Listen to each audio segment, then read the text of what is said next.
Golf Partner, the world's largest golf store network, offers more purchasing opportunities than anywhere else. With a dominant market share and a wider selection of quality secondhand golf clubs than our competitors, we make it easy for you to enjoy the game with affordable, top-quality equipment. Join us at golfpartnerusa.com and discover why we're the trusted choice for golf lovers worldwide. That's golfpartnerusa.com. Golf Partner.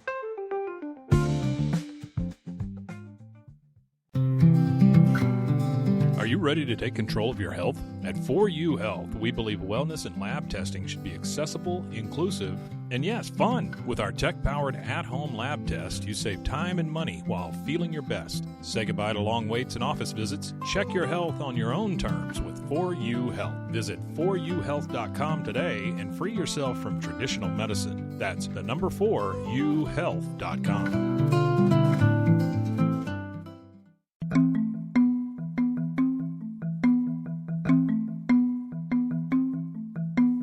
In every investigation, police have to rely on a variety of information, from direct evidence to circumstantial evidence, and sometimes even eyewitnesses.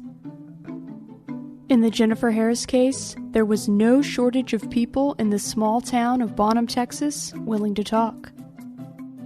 This information was brought to me through channeling it through Jennifer. This is more like a medium. But not all sources are created equal. I stepped out on the front porch and I looked toward the road and I seen Jennifer driving her Jeep. Did someone in Bonham know something more about Jennifer's disappearance and death? And could their statements lead law enforcement down a new trail that would solve her murder? She was hysterical, she was frustrated, and she was extremely angry. Join me for a special 2-part episode as we try to discover what happened to Jennifer Harris and who is responsible for her death.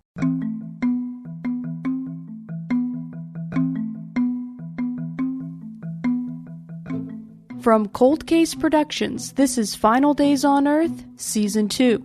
The Life and Death of Jennifer Harris. Episode 8, Eyewitnesses, Part 1. I'm your host, Claire Sanamaw. Thanks for listening. One of the hardest parts in any criminal investigation is deciding who to believe. In the Jennifer Harris case, authorities had honed in on 2 persons of interest early on. James Hamilton, Jennifer's ex-boyfriend, Am I considered a suspect at this point? and Rob Holman, Jennifer's ex-husband. She asked me if I had told my girlfriend yet. I said no, because I didn't even know for sure that she was pregnant. Neither James nor Rob have accepted my request for interviews on this podcast, but in interviews with law enforcement, both men denied harming Jennifer or having any role in her disappearance and death. The 2 men in Jennifer's life in May 2002 couldn't have been more different, physically and emotionally. Rob Holman has been described as a good old country boy. He liked to drive around back roads, listen to country music, drink beer, hunt, fish, and work with his hands. Seemed to be like just a good old boy. He liked to drink beer, and he liked a record store, I believe, where he could go and find hard to find music. It could be anything from like bluegrass to just kind of like Texas country or Bob Dylan kind of stuff. As an avid beer drinker, Rob had the physique to match. He was soft around the edges and had a belly that hung over his belt buckle. James Hamilton, meanwhile, was described as a Kid Rock type, a skinny hippie with long hair he usually wore in a ponytail. He kind of was like a Kid Rock look, not like the clean-cut person that she's always, had around. And he seemed shy, number one, but also a little mysterious to me. He was very intelligent, I can tell you that. He had some issues. Yeah. With paranoia, maybe. I know that he did serve in the military. he did have some PTSD from that. After the military, James had worked in the medical field and as a massage therapist. In his spare time, he liked to ride motorcycles and go camping, hobbies he says he shared with Jennifer. The audio here is a little rough, but this is James, telling investigators back in 2002 that he and Jennifer both liked motorcycles and had rented Harley-Davidsons and taken them driving on the back roads in Fannin County one 4th of July. Jennifer and I both liked motorcycles. We rented a Harley-Davidson and go here on the back roads for that 4th of July. Besides the love of the outdoors, about the only other thing James and Rob had in common was their volatile relationship with Jennifer Harris.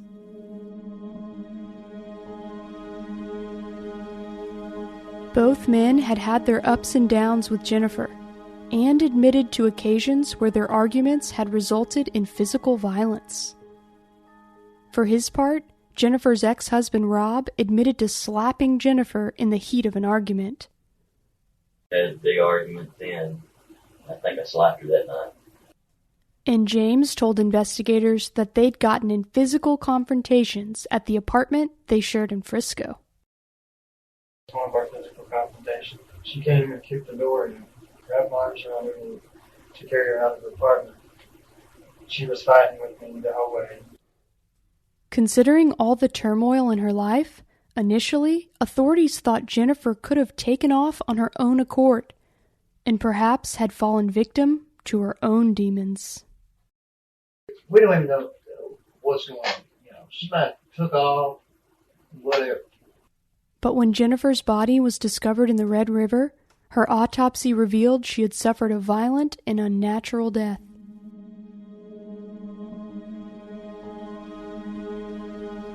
The circumstances around her death are extremely unusual and suspicious. There was no evidence of a natural disease process and no toxicological explanation for her death.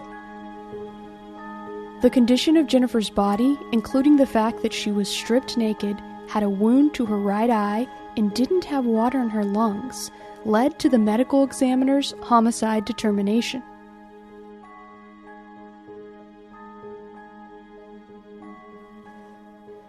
For all the confusion and chaos, one thing was crystal clear. Someone had murdered Jennifer Harris and thrown her body into the Red River. And to get to the bottom of the case, investigators had to keep pounding the pavement and asking tough questions. This is Lieutenant Mike McClellan, one of the lead investigators on Jennifer's case. It's a crazy puzzle, but we put the puzzle together eventually. Okay? We have not got one homicide in this county or missing person that we have not solved. Lieutenant McClellan called Jennifer's case a crazy puzzle, and that description is certainly one that fits. There are so many pieces of information that come into play, and it can be hard to know what details to hone in on and which ones to cast aside.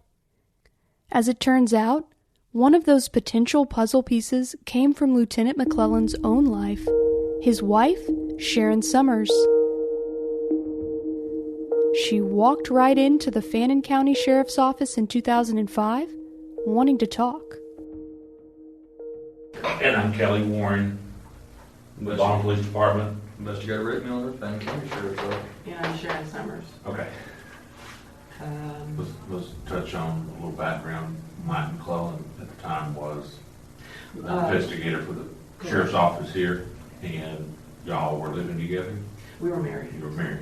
Mm-hmm. Okay. Sharon went on to say that her husband typically didn't share much information at all with her about his work.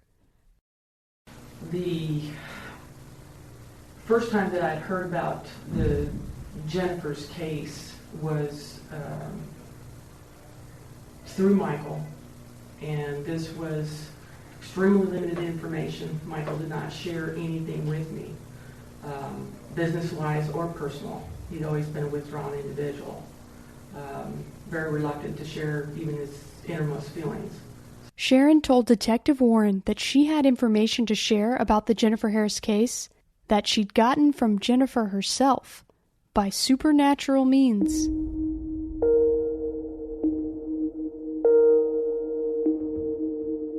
This information was brought to me through channeling it through Jennifer. This is more like a medium. Shortly after her disappearance, Jennifer came crashing into me. She was hysterical, she was frustrated, and she was extremely angry. She was to the point where I had to calm her down several times just to even get her to make sense. Just to be clear, Lieutenant Mike McClellan's wife, Sharon, is claiming she had a vision of Jennifer Harris that she channeled as a medium, while Jennifer was already a missing person.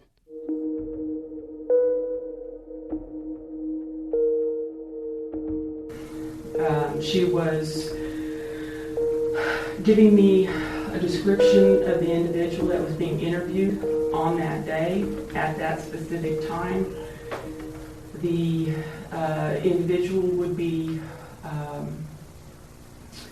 man in his early 30s, approximately 220 pounds, short, medium brown hair, stocky, with a belly that hung over his pants slightly. This individual, according to her, was only telling you part of the truth in that interview. And she then began to try to explain what was going on in the interview. I brought the information immediately to Michael when he came home from work that day. Okay. And he was horrified. Okay. He didn't take it very well. He wanted to know how I knew the information that I knew, and that if his office was bugged. Wanted to know if I had known any of these individuals before, and he began to start interviewing me. Okay. So what did you get from her? Sharon said she channeled Jennifer for several hours, and in a vision, Jennifer divulged a number of details to her. The way she put it was that she got caught at her own game.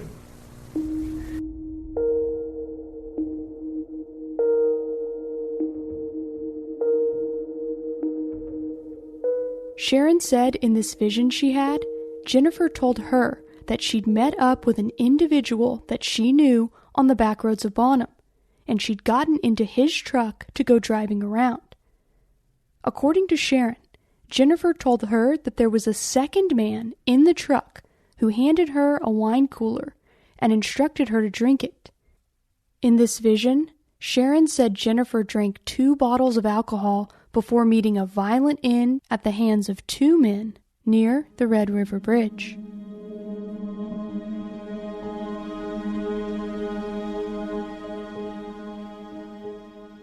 She drank 2 of those bottles in the course of getting to the bridge on 78 and the Red River. There was something that was put in that bottle and then handed over to her because it was an open bottle when she received it. They stopped on the Texas side in the park rest area. At that point, she was intoxicated to the point where she could barely stand up. She was losing her balance. She was disoriented and didn't know where she really was. The driver stayed in the vehicle. The one from the back seat got out and pulled her by her hair and started roughing her up. They did not strike her, but he grabbed her by her neck and pulled her hair to threaten her. So he grabbed her by her neck? Yes. Okay. Grabbed her hair, grabbed by the neck. By the front of her neck? By the front of her neck. According to Sharon's vision, the killers then disposed of Jennifer's body in the Red River.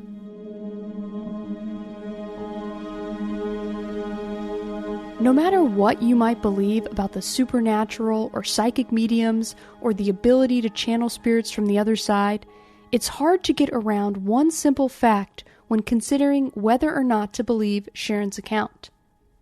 Jennifer Harris did not have any alcohol in her system when her body was found in the Red River. Her toxicology report was clean for all substances, including drugs and alcohol. I'm more of a straight shooter when it comes to witness believability, And to me, Sharon, the psychic medium who just happens to be married to a key investigator at the sheriff's office, probably got a lot more information through osmosis than any supernatural means. Pillow talk seems higher on the probability scale than a vision from beyond the grave. But take Sharon's statement for what you will. Claire Sanamaw here, host of Final Days on Earth. Let's talk about your best defense for the unexpected. Are you prepared if the unthinkable happens? If a medical emergency arises, Air Medcare Network provides members with world-class emergency air transport services to the nearest hospital with no out-of-pocket expenses. Join today and never pay a dime for your medical flight when flown by an AMCN provider. Insurance doesn't always cover the full cost of a medical emergency, so this is a great way to secure financial peace of mind. Memberships cost as little as $85 a year for your entire household. And right now, as a listener of my show, you'll get up to a $50 Visa or Amazon gift card with a new membership. Visit airmedcarenetwork.com/final and use offer code FINAL. No matter where you're at the game of life, an Air Medcare Network membership is the protection no one should live without.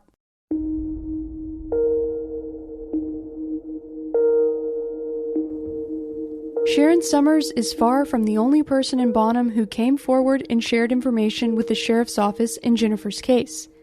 And some of those witnesses had a lot stronger connection to the case than a self-proclaimed psychic ability.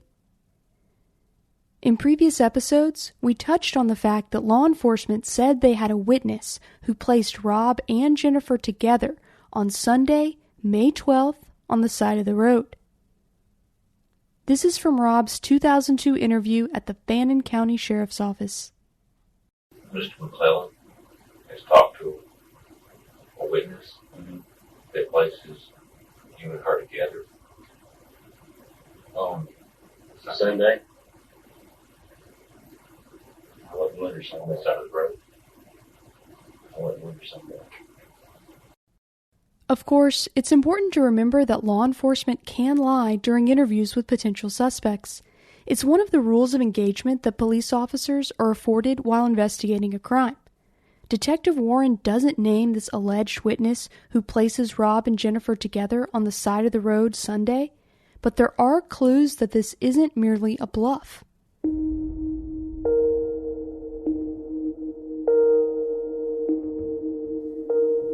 As we first reported in Episode 2, Missing, Sheriff's Deputy Rush Smith wrote in his report that multiple residents had reported seeing Jennifer's Jeep parked on County Road 2610 on previous occasions. Hey, it's Claire Sanamaw, host of Final Days on Earth. Have you ever signed up for something and then totally forgotten about it? I just learned that 85% of people have at least one paid subscription going unused each month. Thanks to Rocket Money, I can see all my subscriptions in one place and cancel the ones I'm not using anymore. And now, I'm saving money. Rocket Money is a personal finance app that helps you find and cancel your unwanted subscriptions, monitors your spending, and helps lower your bills so you can grow your savings. Cancel your unwanted subscriptions and reach your financial goals faster with Rocket Money. Go to rocketmoney.com/finaldays today. That's rocketmoney.com/finaldays. rocketmoney.com/finaldays. Experience the perfect blend of exquisite craftsmanship and life-changing technology with Gevi. Every product is built with precision, featuring specialized parts that ensure durability, efficiency, and safety. We put every machine through 6,000 rigorous tests to guarantee long-lasting performance. With cutting-edge technology and a commitment to energy efficiency, Gevi makes your life easier, greener, and more convenient. Upgrade your everyday with Gevi. Visit us at gevi.com to discover more. That's gevi.com.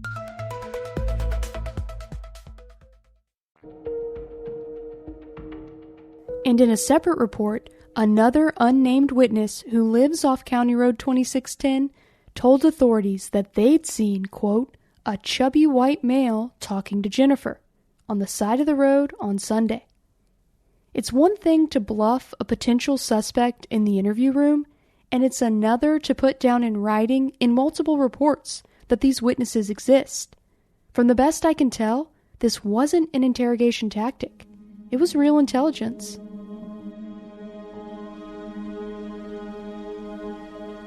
Remember, County Road 2610, behind Lake Bonham, is where Jennifer's Jeep was found, locked, and abandoned. The location of the Jeep is one of the few concrete pieces of evidence that investigators have about Jennifer's final actions on Earth. Jennifer's sister Alyssa says she knew that Rob and Jennifer had met out at Lake Bonham in the past. When she moved back to Bonham, I just asked if she'd seen or heard from Rob at all, and she said, yeah, we talk all the time. I asked her if she ever saw Rob or met up with Rob, and she told me that that's where they would meet up. Lake Bonham was where they would meet up?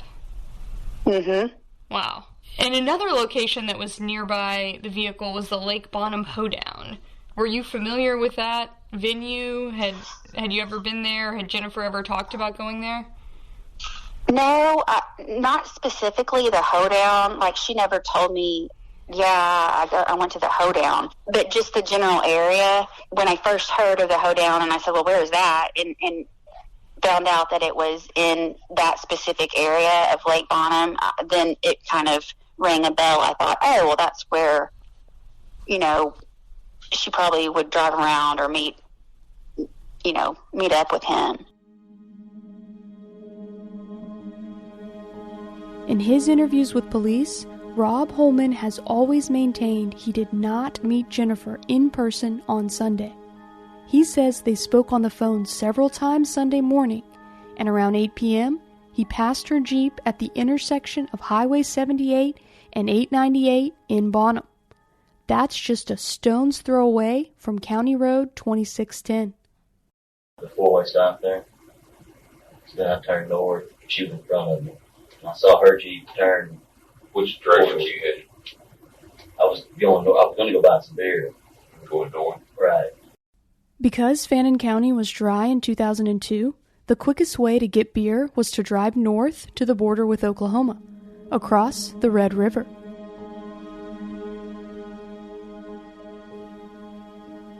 Authorities checked Rob's story about going to buy beer on that Sunday evening. They talked to the owner of the first gas station on the Oklahoma side, and he knew Rob Holman as a frequent customer. But according to a report, the owner told investigators that he didn't remember Rob coming in on Mother's Day at all. Rob would later say that he actually didn't stop for beer or gas during his 5-hour-long solo drive in the country on the night Jennifer disappeared. Where'd you pick up your beer at? I ended up not getting any there. So I was going to go get some, and I decided not to. Shortly after Jennifer's Jeep passed Rob's truck at the highway intersection near County Road 2610 on Sunday evening, someone a neighbor described as a chubby white male met Jennifer behind Lake Bonham.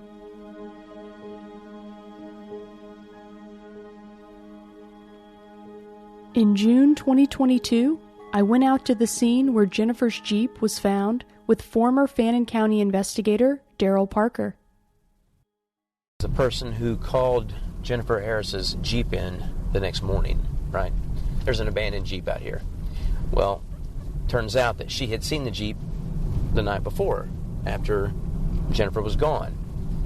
So she's an important witness, but she has always been unwilling to say if she saw anyone. And I have pretty good information that says that she does know. She doesn't want to come forward with it. I noticed in some of the reports on the case, different Fannin County investigators at the time in 2002, they would note that, quote, several residents in the area said they had seen Jennifer's Jeep parked in the same location previously. Right. And then other, witnesses, unnamed, but in the report, witnesses said they saw a chubby white male talking to Jennifer in this location. Yeah. And you just wonder, who could that be? Who fits that description? Chubby white male that Jennifer knows. I think Could be lots of people, but certainly if you're looking at James Hamilton and Rob Holman, James Hamilton is a skinny guy with a ponytail. Yeah. Rob Holman is much more aptly described as a chubby white male. To be clear, Rob has always maintained that he did not meet Jennifer at all on May 12th. And no one has officially identified him by name as the chubby white male seen with Jennifer on the side of the road in any records that I have seen.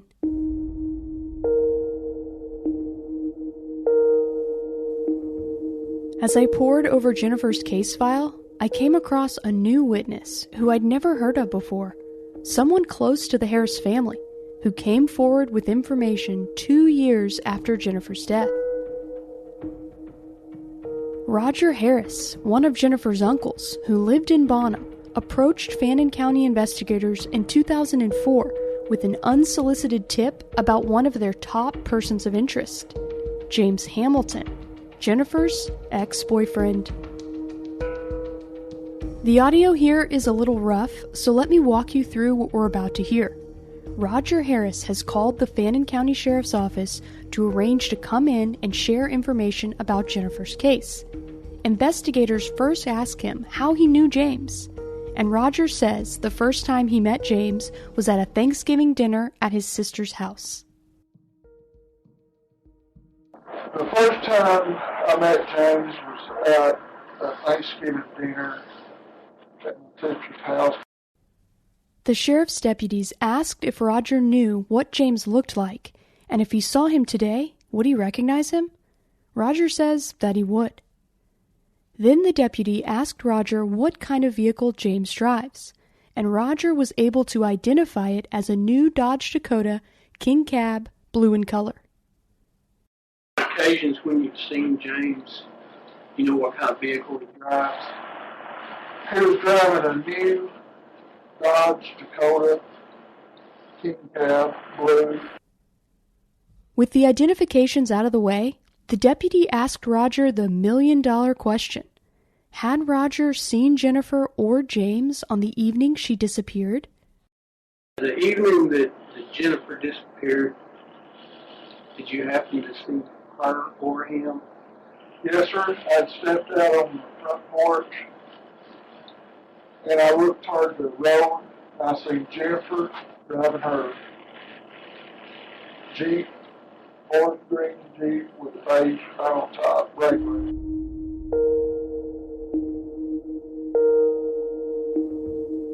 In case you didn't catch that, Roger says that on the night that Jennifer disappeared, he was on his front porch and saw Jennifer driving her green Jeep. It's worth noting that Roger says the Jeep had a beige top, while Jennifer's Jeep actually had a black top.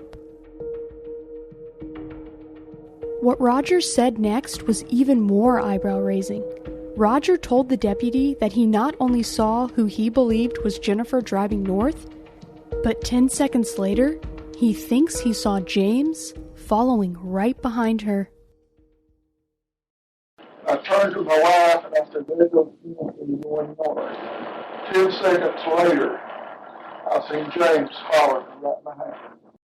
Authorities wanted to be sure that Roger was recalling the correct day, Sunday, May 12, 2002. So they asked him again, "This is on the evening that she actually disappeared?" Roger says yes, and he even remembers the time, 10 minutes until 8 o'clock. He remembered the time because his wife was watching, quote, the show. This is on the evening that she actually disappeared. Okay. Do you know what time of day that was? It was 10 minutes to 8. My wife was watching the show, and I just stepped out the house. These deputies didn't press Roger on what show his wife was watching, but considering it was Sunday night and he called it the show, odds are good that it was The Sopranos, the wildly popular HBO drama series that dominated the ratings in 2002.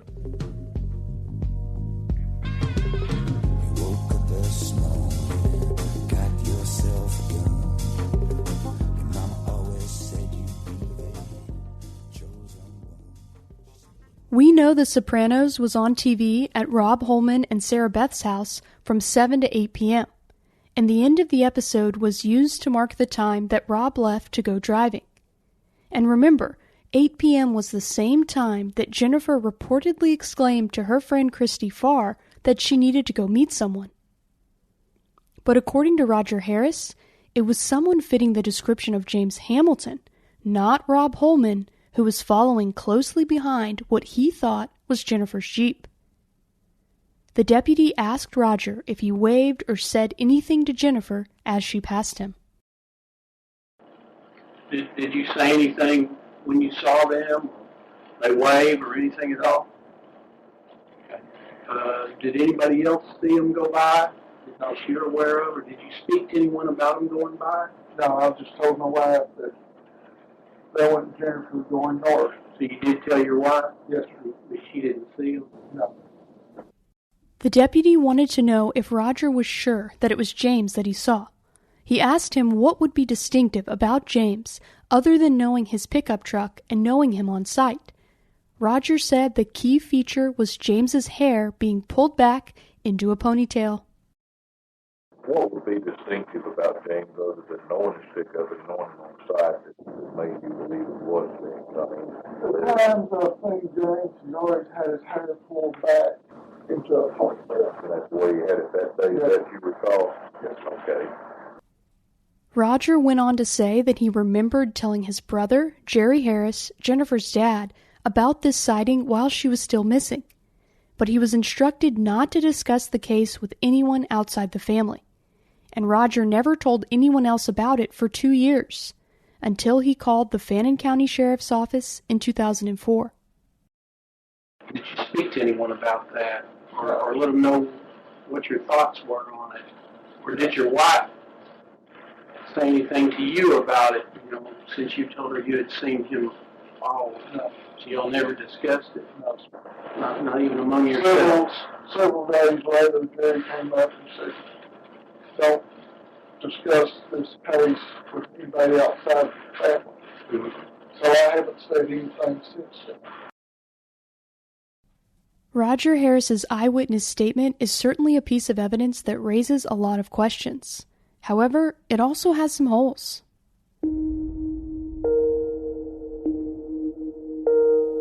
We already know the Jeep's description was a bit off.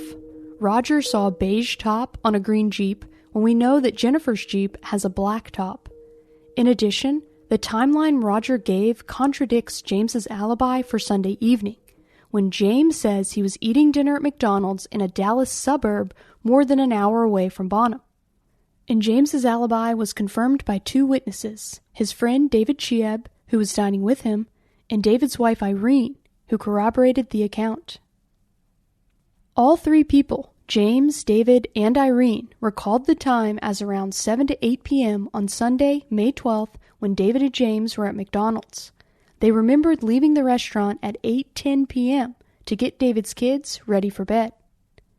James can't be in 2 places at once, and while 3 witnesses seem to outweigh Roger's lone account of James being in Bonham around 8 p.m. Sunday, there is still room for doubt. People's memories can be faulty, and dates and times can get mixed up. In fact, the first time James was asked about his activities on the weekend that Jennifer went missing, he said after a long day of roofing with David, they went to McDonald's for dinner on Friday, not Sunday. The audio here is a little rough, but you're about to hear James tell investigators, "I think I got the dates confused." On Sunday, like I said, I think I got the dates confused. We finished the roof that day, and then his daughters wanted to go to McDonald's and play. The best way to corroborate a witness statement or an alibi is with physical evidence that can't change. Evidence like surveillance video. Here again is Daryl Parker. I believe the alibi, unfortunately, law enforcement at the time didn't go down to the McDonald's and collect any security video. They could have proven the alibi up, which is what they should have done. That wasn't done. Remember, the Sunday night that Jennifer went missing was also Mother's Day. It struck me as odd that David, a father of 4, would have spent the entire holiday working on a roof and then taken his daughters to McDonald's on Mother's Day without their mother. This kind of conundrum, which witness to believe, is what juries are often faced with, and if Jennifer's case ever goes to trial, it's one of the key decisions they would have to make.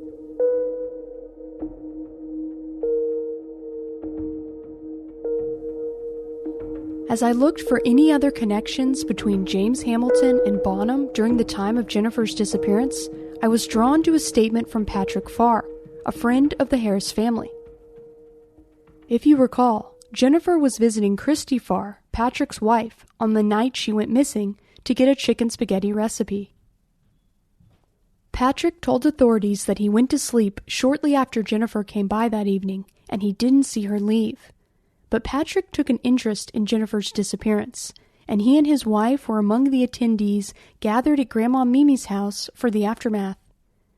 Patrick was one of the witnesses who told investigators that Rob Holman had asked if Jennifer was naked upon learning that her body had been found. But before that happened, Patrick says he was talking to the other person of interest in Jennifer's case, James Hamilton.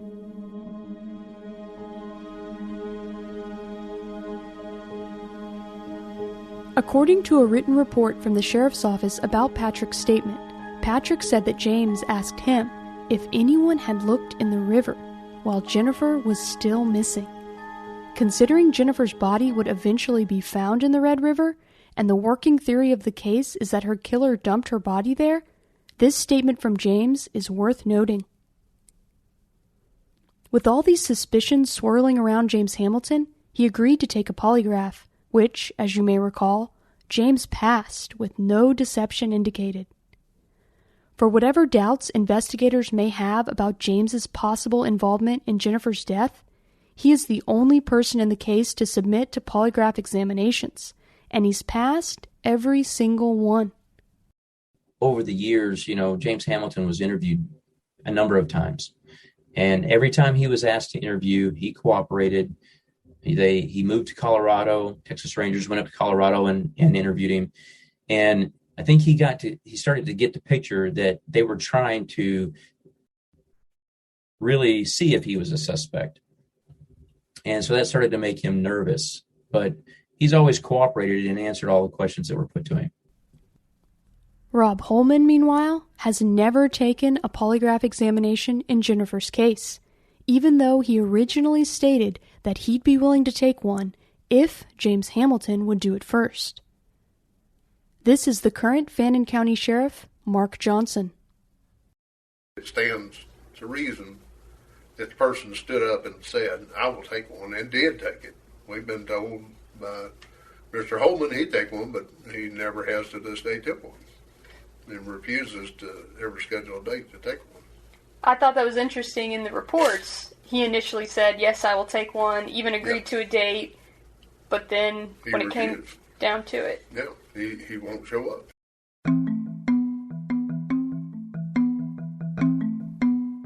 On the next episode of Final Days on Earth, the life and death of Jennifer Harris. A witness from Oklahoma contacts investigators, claiming to have seen Jennifer Harris on the Red River Bridge. Can you recall, or tell me what you recall seeing that day when you were crossing the bridge? Me and my mom were in the car, and my mom seen her too, and she said that girl's supposed to get raped and killed. It was about 3 or 4 days later, after us being home, that we seen her picture on TV. Me and my mom both said, there she is.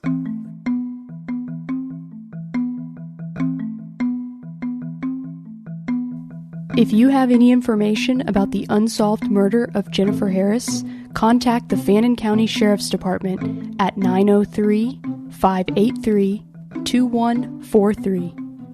Final Days on Earth is recorded in Dallas, Texas for Cold Case Productions in partnership with Podcast One. This episode was written and reported by me, Claire Sandomal, and Hillary Wadsworth. Audio production by Matthew Mallinger of Podcast One. Original theme music composed and performed by Riley Simmons. Associate producer is April Scales. Field producer is Molly McEwen. Editorial consultant is Lucy Scott of LucyMedia.com. Executive producers are Sharon Richards and me, Claire Sandomal. Special thanks to Alyssa Harris-Warnick, Daryl Parker, and Fannin County Sheriff Mark Johnson for talking to me in this episode. If you enjoy listening to Final Days on Earth, please rate and review on Apple Podcasts, Spotify, Good Pods, and anywhere else you listen to this podcast. Thank you so much for your support.